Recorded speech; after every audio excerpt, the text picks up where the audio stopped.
സ്നേഹമുള്ളവരെ, ഇന്ന് ലോകത്തിൽ ജീവിച്ചിരിക്കുന്ന ആളുകളിൽ 4-1 പേരും ക്രൈസ്തവരാണ്.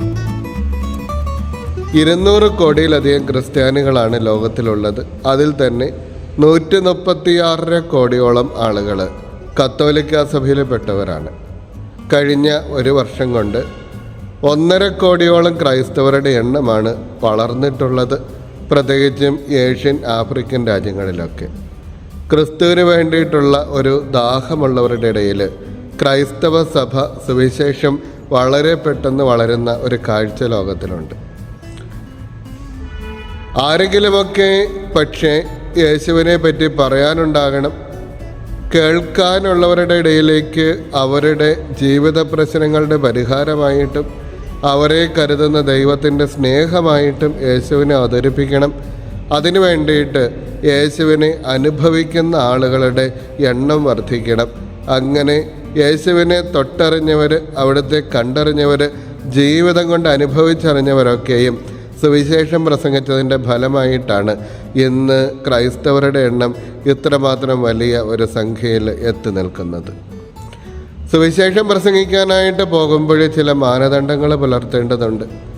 ചില കാര്യങ്ങളിൽ മുൻകരുതലെടുക്കേണ്ടതുണ്ട്. ചിലത് കരുതുകയും ചിലത് അവഗണിക്കുകയും ചെയ്യേണ്ടതുണ്ട്. ഇതിനെ സംബന്ധിച്ചാണ് ഇന്നത്തെ സുവിശേഷം നമ്മുടെ മുൻപിൽ അവതരിപ്പിക്കുന്നത്. യേശു താൻ പോകാനിരുന്ന ഗ്രാമങ്ങളിലും നാട്ടിൻപുറങ്ങളിലേക്കും വേറെ 72 പേരെ തിരഞ്ഞെടുത്തയച്ചു എന്നാണ് നമ്മൾ ലൂക്കാസ് സുവിശേഷം 10-ാം അധ്യായത്തിൽ വായിക്കുന്നത്. അതിനു മുൻപേ 9-ാമത്തെ അധ്യായത്തിൽ അപ്പസ്തോലന്മാരെ തിരഞ്ഞെടുത്തയക്കുന്നതിനെ പറ്റിയിട്ടുണ്ട്. അതായത് ഈ 72 പേരെന്ന് പറയുന്ന അപ്പസ്തോലന്മാരല്ല. യേശു തൻ്റെ സഭ വിഭാവനം ചെയ്തത് ഈ തരത്തിലായിരുന്നു. ഏറ്റവും അടിസ്ഥാനപരമായിട്ട് ദൈവജനമുണ്ട്. യേശുവിൻ്റെ കൂടെ ഉണ്ടായിരുന്ന, അപ്പം വർദ്ധിച്ചപ്പോൾ അത് കഴിച്ച 5000 പേരടങ്ങുന്ന ഒരു 10,000-ഓളം ആളുകൾ.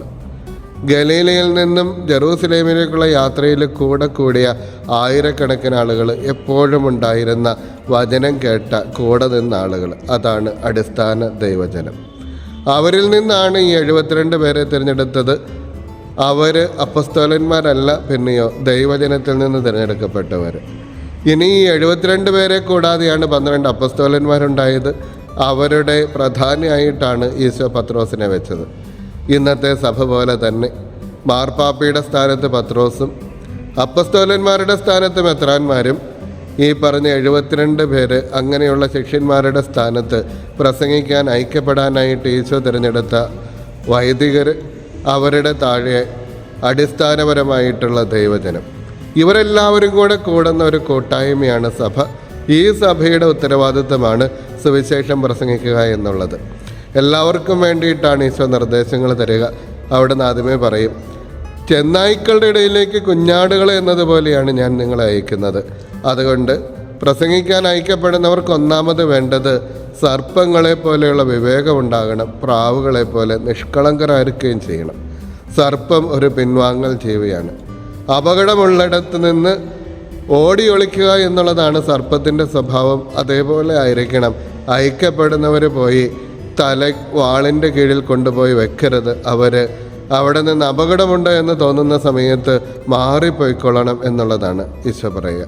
ഇന്നത്തെ ലോകത്ത് പ്രത്യേകിച്ചും കൊല്ലുന്നത് പുണ്യമാണ്, ദൈവത്തിന് വേണ്ടി കൊല്ലുന്നത് പുണ്യമാണ് എന്ന് കരുതുന്ന ഒരു സമൂഹവും, എന്നാൽ ദൈവത്തിന് വേണ്ടി മരിക്കുന്നത് അതിനേക്കാൾ വലിയ പുണ്യമാണ് എന്ന് കരുതുന്ന നമ്മളെപ്പോലെയുള്ളവരുടെ ഒരു സമൂഹമുള്ളപ്പോൾ കൊലപാതകങ്ങളുടെ എണ്ണം വർദ്ധിക്കും. ഈശോ പറയും, അതുകൊണ്ട് തന്നെ പാമ്പുകളെ പോലെ നിങ്ങൾ പിൻവാങ്ങിക്കൊള്ളണം. കാരണം മറ്റിടങ്ങളിൽ സുവിശേഷം പ്രസംഗിക്കാനുണ്ട്. ഈ വിവേകം പുലർത്തണം. രണ്ടാമതായിട്ട് ഈശോ പറയും, നിങ്ങൾ ഏറ്റവും വലിയ ആശ്രയമായിട്ട് കരുതേണ്ടത് നിങ്ങളുടെ കയ്യിലുള്ള സഞ്ചികളെയോ നിങ്ങളുടെ കയ്യിലുള്ള അപ്പമോ നിങ്ങളുടെ കയ്യിലുള്ള വടിയോ ഒന്നുമാകരുത്. അതുകൊണ്ട് തന്നെ ആവശ്യമില്ലാത്ത അത്രയും വസ്ത്രങ്ങളോ ചെരുപ്പുകളോ വടിയോ പണസഞ്ചിയോ ഒന്നും നിങ്ങൾ കരുതാൻ പാടില്ല. എല്ലാം ദൈവം നിങ്ങൾക്ക് തരും എന്നുള്ള ആ പരിപൂർണമായിട്ടുള്ള വിശ്വാസത്തിൽ വേണം നിങ്ങൾ പോകാൻ. ഇല്ല എങ്കിൽ നിങ്ങളെടുക്കുന്ന സഞ്ചിക്കകത്തേക്ക് കരുതാനായിട്ടുള്ള പ്രലോഭനം നിങ്ങൾക്കുണ്ടാകാം. മൂന്നാമതായിട്ട് ഈശോ പറയും, നിങ്ങൾക്ക് വ്യക്തമായിട്ടുള്ള ഒരു ലക്ഷ്യം ഉണ്ടാകണം. അതായത് നിങ്ങൾ എന്തിനാണ് പോകുന്നത് എന്നതിനെ പറ്റിയിട്ടുള്ള ഒരു ചിന്ത നിങ്ങളെ ഭരിക്കണം. നിങ്ങൾ പോകുന്നത് സ്കൂളുകൾ സ്ഥാപിക്കാനോ ആതുരാലയങ്ങൾ സ്ഥാപിക്കാനോ അല്ല. അവയൊക്കെ സുവിശേഷം പ്രസംഗിക്കാനും യേശുവിനെ പറ്റി പറയാനും മാർഗങ്ങളായിട്ട് ഉപയോഗിക്കാം. പക്ഷേ പ്രധാനപ്പെട്ട ലക്ഷ്യം ഒന്നേയുള്ളൂ. ആ ലക്ഷ്യം യേശുവിനെ പറ്റിയിട്ട് പറയുക, സുവിശേഷം പ്രഘോഷിക്കുക, ജീവിതത്തിലൂടെ, വാക്കിലൂടെ, പ്രവൃത്തിയിലൂടെ എല്ലാം. ഇതാണ് നിങ്ങളുടെ മൂന്നാമത്തെ കാര്യം.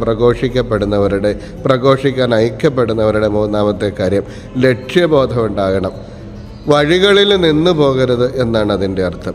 നാലാമതായിട്ട് യേശു പറയും, നിങ്ങളെ സ്വീകരിക്കാതിരിക്കുന്നവർക്ക് വേണ്ടിയിട്ട്, അവരുടെ എതിർ സാക്ഷ്യത്തിനായിട്ട് നിങ്ങളുടെ കാലിലെ പൊടി പോലും നിങ്ങൾ വിശുദ്ധമായിട്ട് എന്ന് കരുതുന്ന നാട്ടിലേക്ക് നിങ്ങൾ കൊണ്ടുവരാൻ പാടില്ല.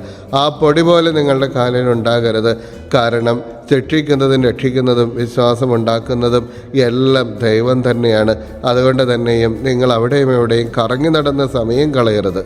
നിങ്ങൾ ഏൽപ്പിക്കപ്പെട്ടിരിക്കുന്ന സമയത്ത് ഏൽപ്പിക്കപ്പെട്ടിരിക്കുന്ന ദൗത്യം നിർവഹിക്കണം.